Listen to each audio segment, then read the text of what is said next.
Donnie, What? I'm in the car with Amy Lang, Uh-huh. and we're on Woodward. Can you please tell her how to get to where we went last night, to Sue's old apartment where we used to live? Yeah, Woodward to south to State Fair, which is... This is Sheila Pry, and 35 years ago, her older sister just disappeared.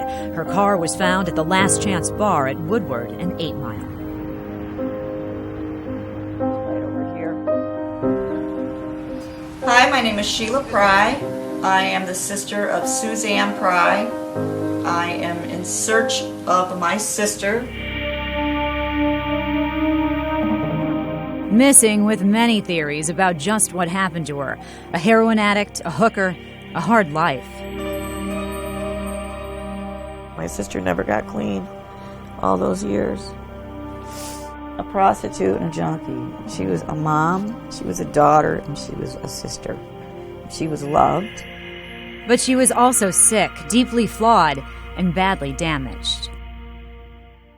She was a great sister to me, but then she could be horrible and steal from me, and then turn around and think everything would be fine to go buy me a car. She robbed her neighbor 3 doors down of all their Christmas presents. Suzanne Pry grew up in Berkeley, Michigan, got addicted to heroin in high school, and never got clean. She was arrested for shoplifting, loitering, prostitution, 3/5/1980. 4 months later, Sue had a daughter, Regina, her pride and joy, her love child with her pimp, Reginald Lee. Reggie had a barbershop at Claremont and Woodward. Legend has it he did hair for Motown greats.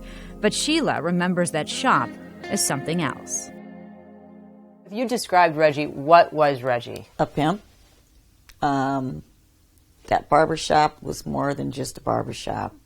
You know, cocaine was sold out of there, guns, there was a lot of illegal activity going on. It's kind of like a front. He had a new Cadillac every year. He had all tailored suits. I mean, he had everything designer. Pimp of the Year at the Players Ball in this undated photo. Sheila says she met Reggie after Sue's first husband, Ken Harmon, was murdered. Sheila was just a kid, 10 years younger than Sue. Met Reggie, and he was very nice, always, you know, in a suit, and he was always nice to me. He was always really sweet and kind. But I was young and didn't know what really was happening, and I just knew I was getting spoiled as a little girl. But as Sheila got older, she saw the relationship between Reggie and Sue more clearly. Volatile, dangerous. Listen to this story she tells. She came over and she was beat to a pulp. And she came with Regina. Regina was just in diapers. And she said Reggie had beat her up. Sue told Sheila to keep Regina, and Sue took off. For 6 days, Reggie called me, hysterical. Do you know where my baby is? Where's Regina? They both loved her very much. This man's crying on the phone. I said, I can't take this no more. I said, Reggie, I got her, and I'm bringing her home. Sheila took Regina to the downtown penthouse where Reggie lived with Sue. What she didn't know was that Sue was there already back with Reggie and refusing to tell him what she had done with the baby. She opened up the door, looking at me like everything was normal. Reggie came and grabbed Regina, and he was just in tears holding her. And I'm sitting on the couch, and I'm really mad at her. It's like, you've been here all this time, and this man's calling me, crying. And I got the baby, and I really felt bad for him until then I got a gun to my head. Sheila says she'd never seen Reggie like this. He seemed high, hysterical, demanding answers. Tell her the truth. I'm sick of the lies. You tell her the truth. Tell her the truth. And the baby started crying, and he went upstairs, and I ran out that door. It's 1982. Sue and Reggie were supposed to be moving into a new home with a backyard for little Regina, but that didn't happen. She didn't think she would ever make it to her 30th birthday, and she didn't. Instead, Sheila says the Prys received a phone call from Reggie. He called and asked, "Is Sue there?" "No, she's not here." You know, after he found her car, that's when okay, there's something wrong.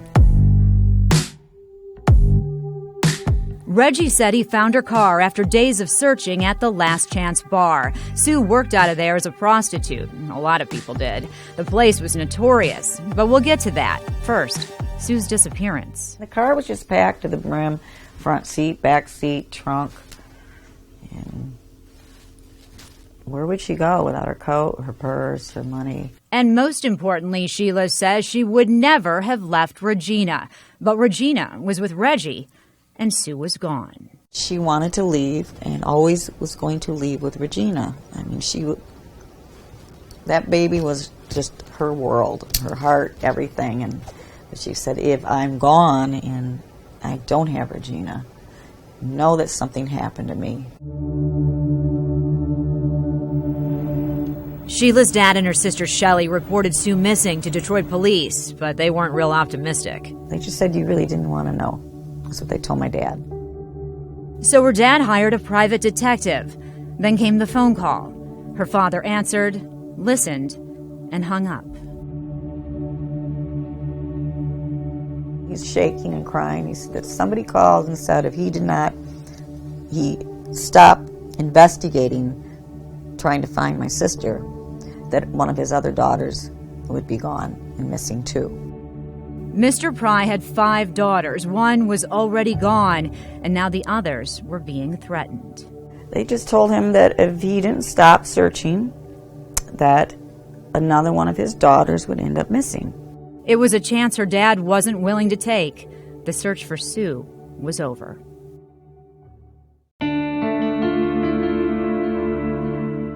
So what happened to Sue Pry? He would pull in over here, and the bar would be here. And it wasn't big and it wasn't tiny, but it was busy.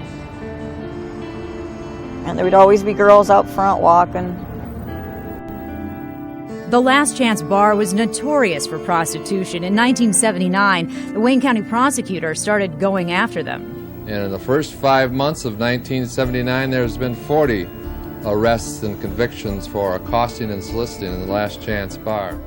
First ticketing the prostitutes, then filing a lawsuit against the owner, eventually pulling their liquor license and shutting down the bar.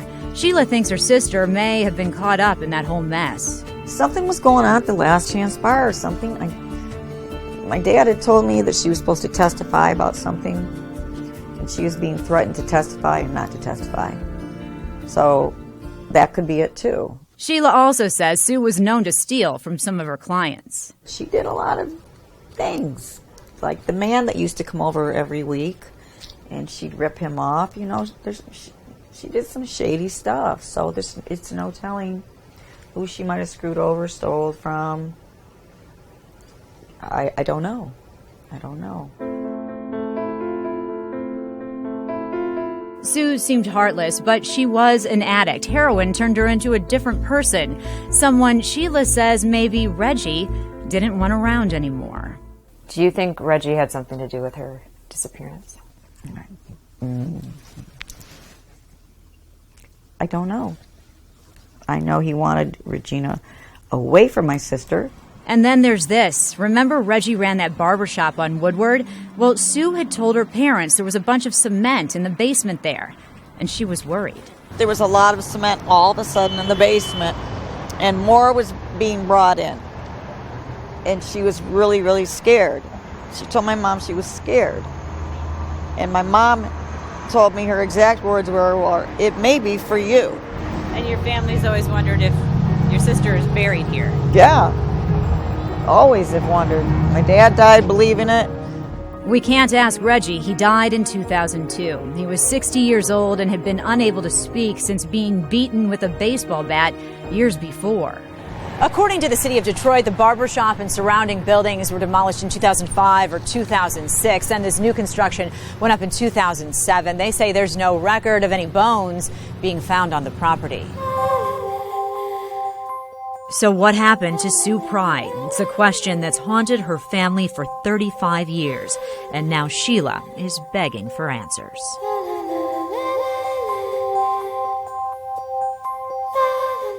Just somebody, there's got to be somebody who knows what happened to her. She's got a daughter that, she never got to know, and her grandkids, my God, she'd be spoiling them rotten. Regina. Yeah.